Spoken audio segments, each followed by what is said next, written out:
Welcome to another episode of Lightspeed Investing Podcast. Today, I've got Cara Jean Wilson here, an executive coach with over 25 years of leadership experience. She specifically focuses on helping leaders through challenges like imposter syndrome, overwhelm, and optionitis. Through her specific model of taking care of business, she has been a very influential figure within the leadership development space. And I'm so happy to have her here with us today.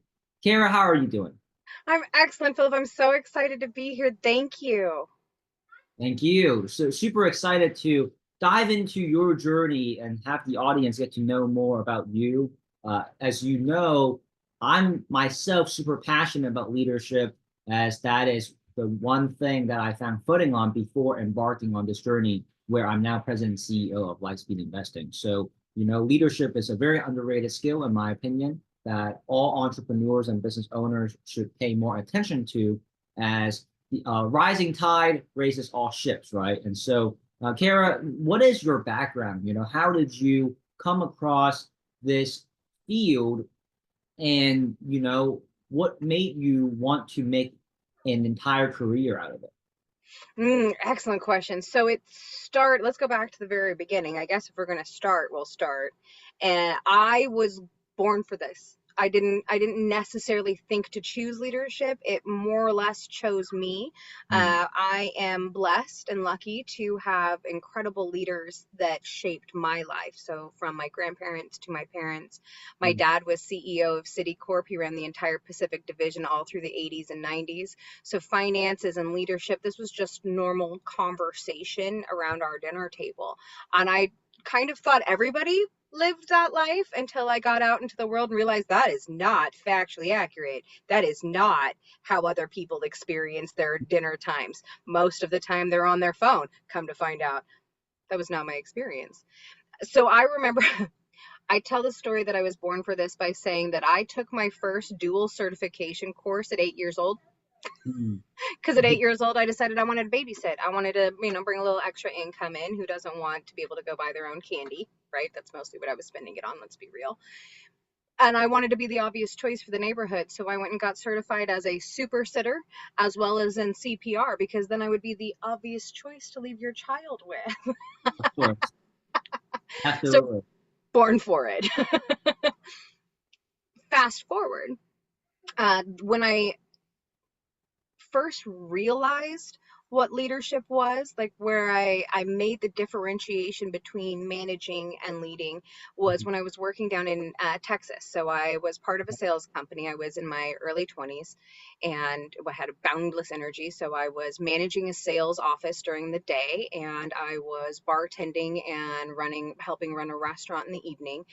And I was tired of being the most adulty adult in my life. And here I am, 20. I wanted to be stupid, do stupid 20-year-old things. I was already getting up at no o'clock in the morning and staying up and closing the bars and then doing it again. Wow. But in my brilliant 20-year-old brain, I thought, what would make this better? Another job. I'll get another job, one where I'm not in charge. That will be the perfect thing. And behind the restaurant that I was managing was a pet store. And I come from farm folks. So I was like, oh, poop. If there's pets, there's also poop, which means I could be poop girl. No one would talk to me. I could just go in, do my job, leave. It would be brilliant. I could do that. So I walked in and walked out with a management position and two cats. And how did that happen?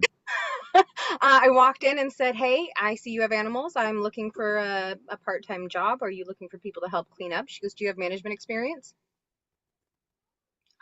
Yes, but not in pets. I had already been managing for a decade at this point. And I was like, yeah, but I've never worked at a pet store.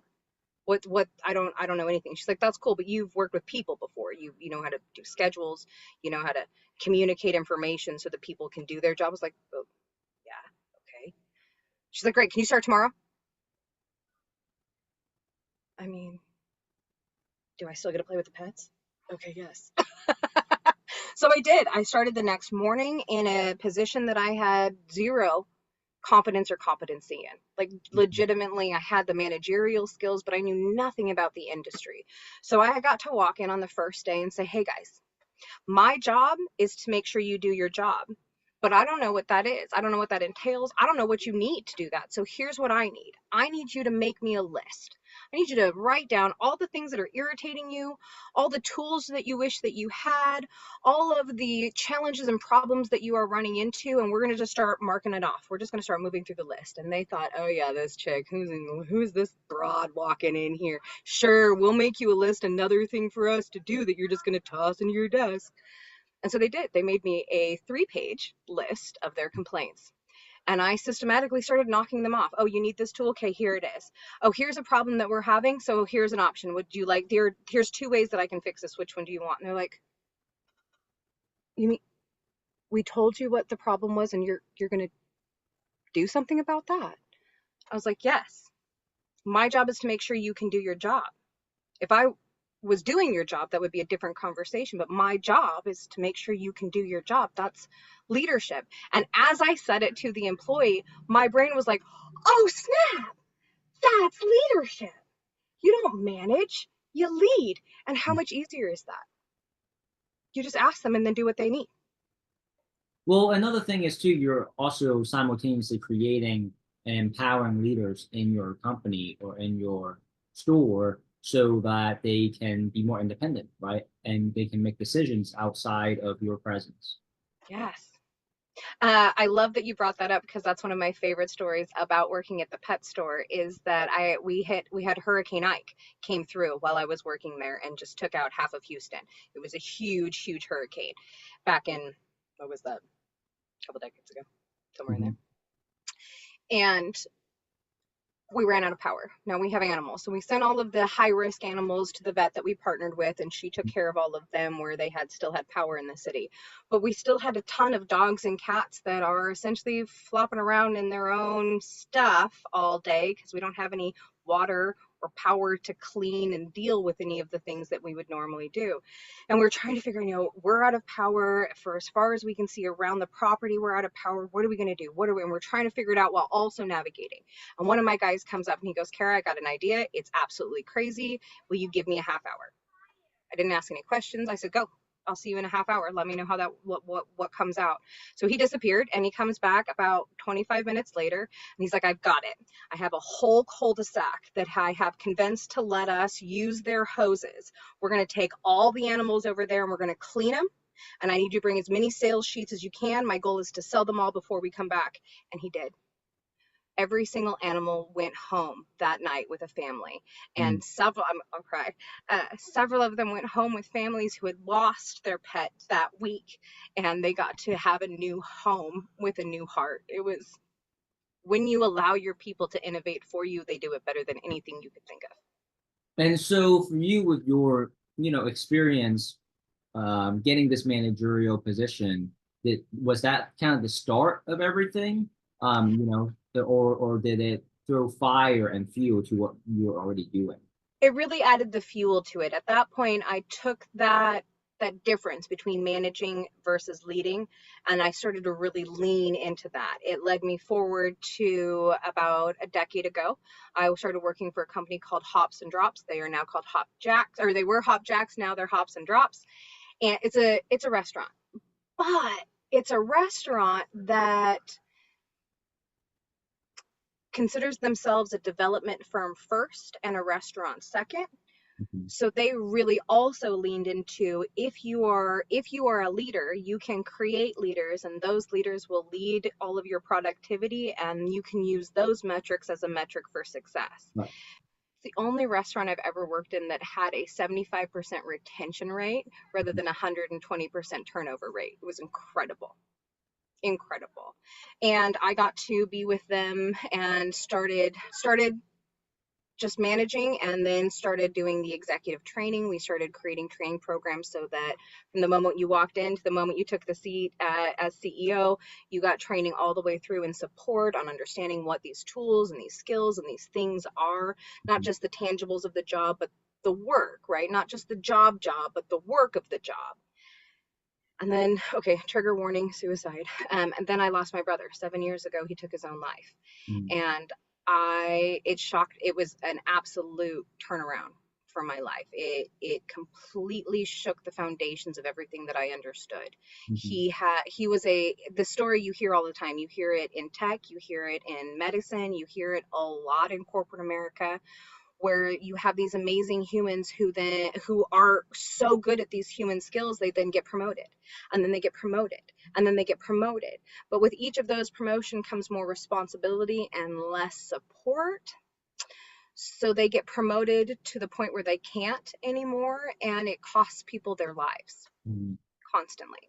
He's just one of a statistic, not even a drop in the bucket of what is actually happening out there. And I got to process that reality and that grief while leaning into leadership, while leaning into developing those skills and tools that directly compete with that reality, that allows for people to take on new responsibilities without being overwhelmed by them. And because it was through such a traumatic experience, it doubled down my resolve that these leadership skills that we absolutely know our leaders need, because if they don't, that's really obvious. But every person, every human on the planet is leading themselves somewhere, Mhm. and these skills let you do that. And so I fully doubled down and committed into becoming somebody who would help people better, so they could have more life in their life and more business in their business. So when you talk about these tools and skills that are super, necessary for up and coming leaders, emerging leaders, established leaders, were they a mix of, you learning from mentors, as well as, from your own experience? I mean, like, how proprietary, is it? And what kind of blueprint did you also lean I think I understand that correctly. So the question is, where did the information really come from? on? Okay. So my understanding is that everything is the same and but different. The information that I use is not proprietary in any way. It's all MECI IP. So if you were in the IP world, you know what that means. But really, it just means that it's absolutely my own thing. But it aligns with so much. So it's not that different than Tony Robbins or Marshall Goldsmith or any of the people who have come before and done leadership. It's all really the same stuff over and over again. It's empathy, it's accountability, it's understanding your meat suit. Very much what the foundations of the things that I talk about come from my experience as a massage therapist. So when I first started deciding that I was going to do career stuff, I had a vision of I was going to do massage, and I was going to use massage to leverage to get my medical degree. And then I was going to use my medical degree to get my naturopathic degree. So I was going to be an LMP, MD, ND. I wanted the whole alphabet. I wanted all the medical stuff. Mhm. And I got into massage, and we went and did a cadaver lab. It was incredible. And we got to sit in a bunch of the medical courses to see what else was out there. And I discovered that you have to pass a needles course. You have to do what is that? That's not pathology. That's phlebotomy. You have to pass a phlebotomy course to get your medical degree. And I have a hysterical fear of needles. So that went right out the window. That was never going to happen. But the things that I learned, just the basic meat suit, hormone soup parts of humanity that is a baseline for all of us, really allowed me to leverage the information that was already out there in leadership and tie it into the science of humanity, which is both trackable science, and it comes across kind of woo woo when you put them together, but it really works for every human. So the program that I run is designed for everyone from neurotypical to high support need autistic neurodivergent, as well as I have vetted it with 6-year-olds and 65-year-olds. So it is designed to be all inclusive leadership skills that are the same as what you would want as a CEO, but the same that you would want on the person answering your phones.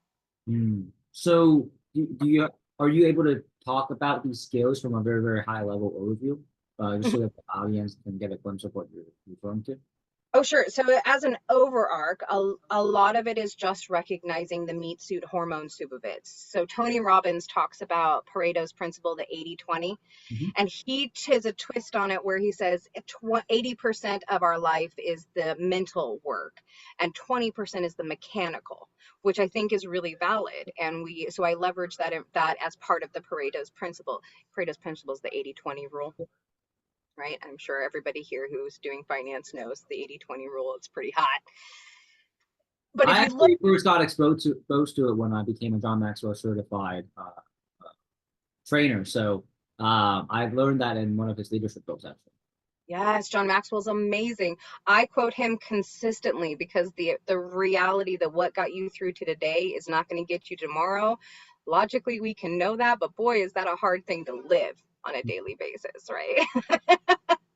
So that's it. I use, none of it is proprietary. If I am directly quoting any of our late greats, then I absolutely tie that in. But it's all accountability. It's all what I call our magic three, which is focusing back in on what we have control over. It is a program that allows your brain to create and make connections in the neural pathways that allows you to separate yourself from situations so that you can use your good judgment without getting judgmental, that allows you to leverage the things that give you power, control, and impact, not the false ones that we think of, but the way that we think, the way that we speak to other people, the way that we behave out in the world. We all know that other people, we judge other people on their behaviors because that's what we see, but we judge ourselves by our intent because that's where we live. We Mhm. have to make sure we can navigate both of those spaces because other people don't see what's inside of our head any more than we see what's in theirs.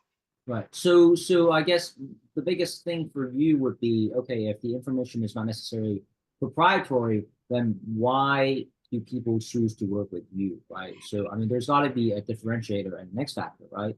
So I guess, how have you made the information impactful and a standout, you know, with your own Yeah, spicing? it's my spiciness. Yes, that's exactly what it is. So I myself am neurodivergent. I say neurospicy because I reject the term neurodivergent on basic science. But it is that. It is the my framework, clarify the Cara method, clarify, assess, realign, and achieve, has frameworks baked into each of the frameworks. So each section expands and contracts depending on what you need it to do. Are you doing it just for you? Do we need to expand it to you and working with other people? There's a framework that builds it into what if we're working it all the way through a corporation and it's not just me and my direct team, but a whole team, so that the information is accessible and leverageable and builds upon connections that already exist in your brain Mhm. that you may not have made those connections to leadership. For example, your brain, the basic way that your brain functions, everything that happens comes in through your brainstem, travels up into your amygdala, and then lands in your frontal cortex where you make decisions and decide what you're going to do. I tie that process into the way that you grew up. Your brainstem is like a toddler. It either knows what it's going to do and it's off doing its thing, or it has no idea what it's going to do and it breaks down and throws a tantrum. Your brainstem does the same thing. Either it shoots things down the pathways it knows, or it passes the buck up to the amygdala and is like, I don't know what to do with this. The Mm. amygdala is like a teenager. It absolutely knows everything, which, your amygdala is the center of where all thoughts, feelings, and emotions are created. So legitimately knows most things, but not unlike a teenager with all of that knowledge, they can make connections that aren't exactly the ones that you really needed. We call that an amygdala hijack. That's when you have this little situation, but you react like this. And it's because your brain connected this moment to something way back over there and is reacting to this in this moment because the teenager got out of control. Luckily, you have an adult in your brain who hands the toddler a juice box and hands the phone to the teenager and then takes over and actually makes decisions. In seeing that, you can make some clear paths and connections. You can tie that into the BS that we all live through that has to do with our independence, our interdependence, our dependent states. Those all apply into that brain structure. And so suddenly a very simple concept can expand to house so much of the leadership stuff. And since these are pathways that your brain has already walked, when you add the leadership into it, rather than trying to recreate neurogenesis and build an entire new neural pathway, we can just connect them and get along faster. I think one of the things that kind of make you more unique than others is that when you talk about leadership, you actually tie it back to brain sciences. It's the first time where I've actually having an in-depth discussion with you right now, notice that pattern, right? Because I mean, not a lot of leadership, specialists out there connect brain science, behavioral science to, the psychology of being a great leader. So I think that even though you say that there's nothing proprietary, I think that is part of your X factor.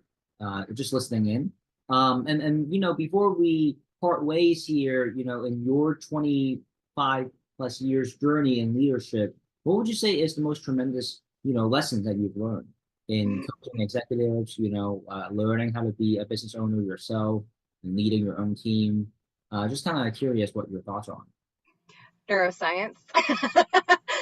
Epigenetics. If I were going to pick one thing that really stands out in the last 2.5 decades, the last decade or so, we've really, in the neuroscience space, dived into epigenetics and what that looks like.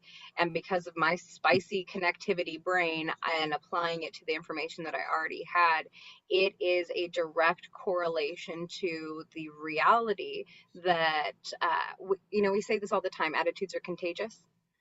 But actually, like, we can now track in real time how your choices to think and speak positively not only impact the epigenetics of your DNA, but can be tracked in real time around other people. The studies that came out during the pandemic were earth shattering. It's a brand new field of research, and it's going to be hot when people realize, yeah, because I know a lot of the folks here that you work with come from the medical field. When this really explodes, my friends, this is the difference from living in a world where we focus on illness to being able to change the communication to wellness, whether it's in the medical field, whether it's in your finances, whether it's in your leadership, whether it's in your business. We can move in the direction of whole wellness, and it's amazing.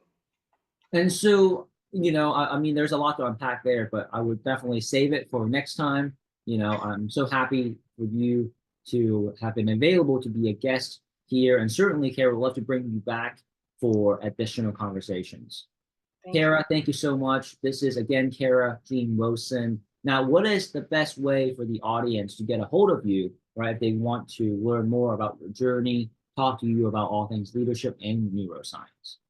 Absolutely. I'm super accessible. You can email me at caragene@takingcareofbusiness.com, or you can just go to takingcareofbusiness.com. And I just want to make sure it's not taking care of business, right? It's taking care of business. So just make sure that the spelling is correct. Taking CARA business. And there you have it. Cara Jean Wilson, everyone. Thank you so much for your leadership insights. And I look forward to reconnecting with you again. Thank you. Bye, everyone.